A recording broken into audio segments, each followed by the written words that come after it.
Hi అండి, welcome to our channel. ప్రస్తుతం మనతోటి జర్నలిస్ట్ దాము బాలాజీ గారు ఉన్నారు. వారితో మాట్లాడదాం. Hi sir. ప్రస్తుతం మనకి బస్సెస్ ఫ్రీగా రన్ అవుతున్నాయి. దాని గురించి మీరు ఏమంటారు?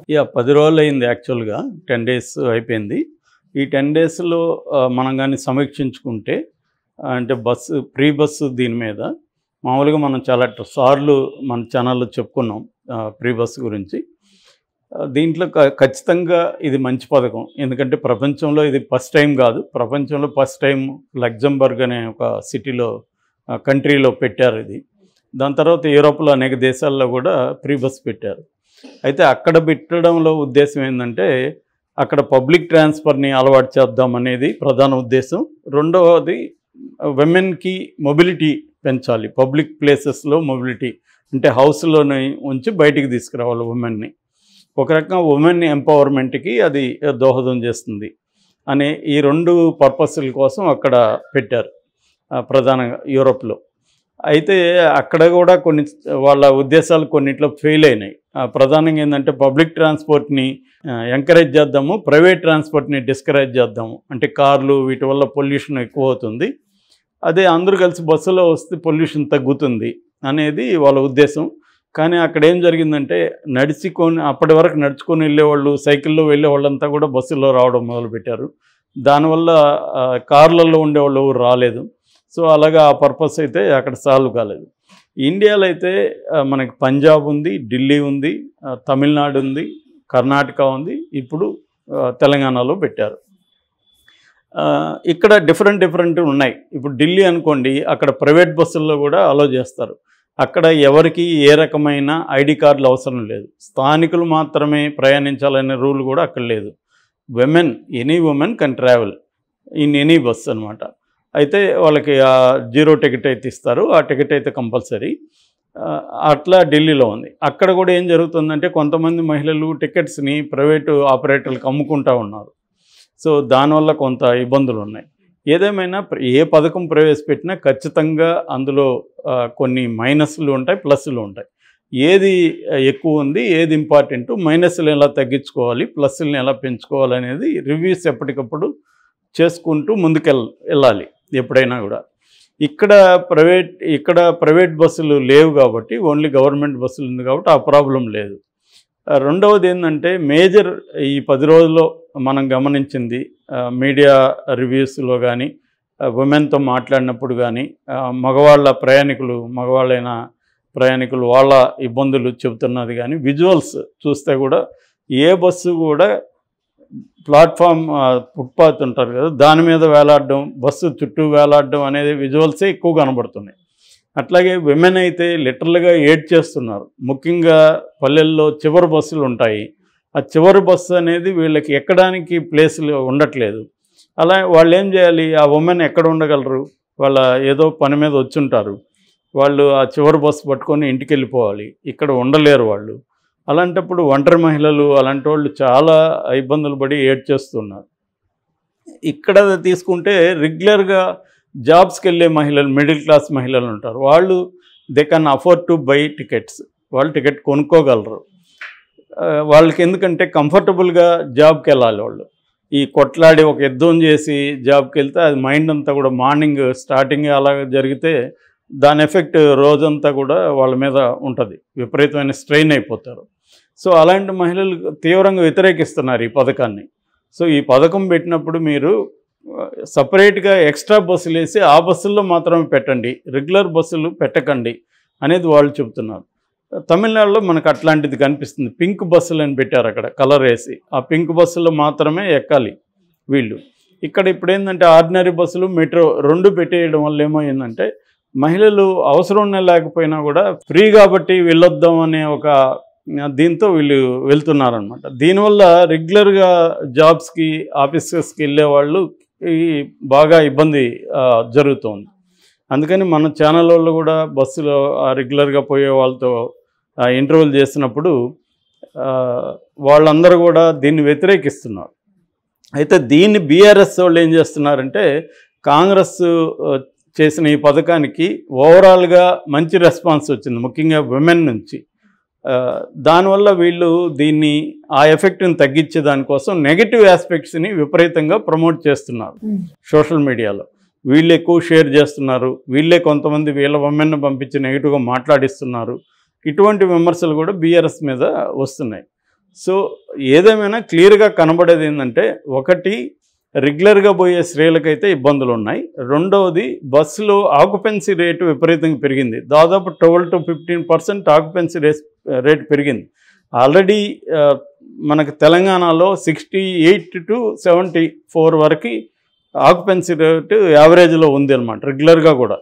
అంటే మంచి ఆక్యుపెన్సీ రేట్ ఉంది.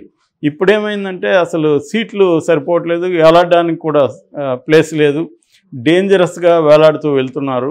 That is very dangerous, problem కూడా ఎక్కువైపోతుంది. సో ఈ క్రమంలో ఏమవుతుందంటే, ఇప్పుడు వీళ్ళు చేయాల్సిన పని ఏంటంటే, కాంగ్రెస్ ప్రభుత్వం కొత్త బస్సులు వేయాలి.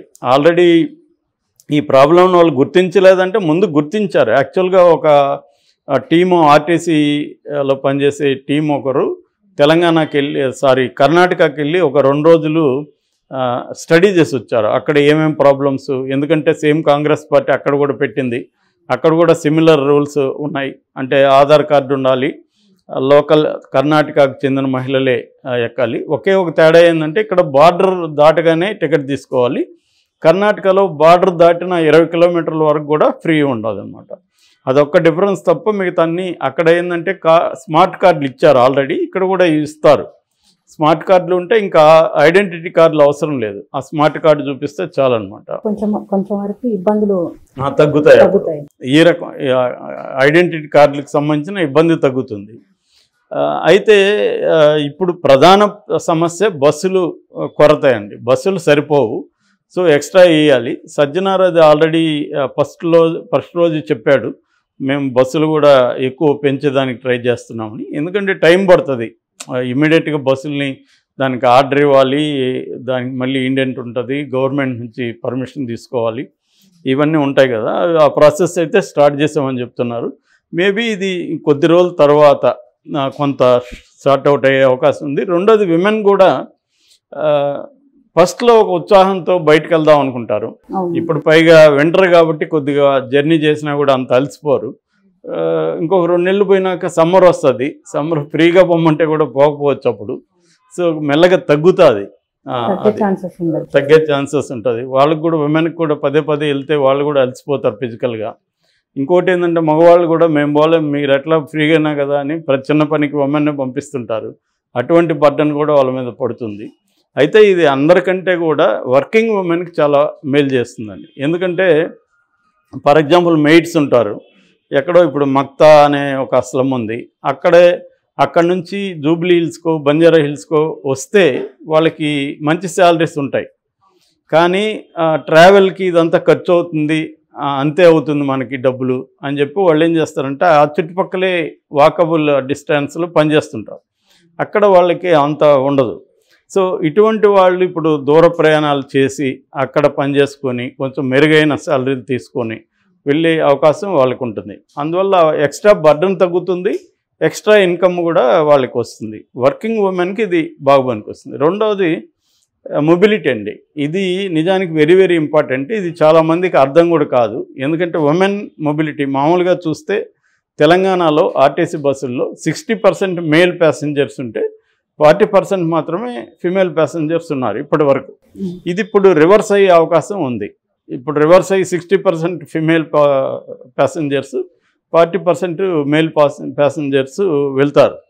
సో దీనివల్ల ఏమవుతుందంటే, విమెన్కి ఒక ఎంపవర్మెంట్, అంటే వీళ్ళకి ఒక బయట తిరగడం వల్ల ఉమెన్కి వీళ్ళ ప్రపంచం వైడన్ అవుతుంది. అంతవరకు వంటిళ్ళకి ఇండ్లకి పరిమితమైన వాళ్ళు ఇప్పుడు పబ్లిక్గా వెళ్ళడం.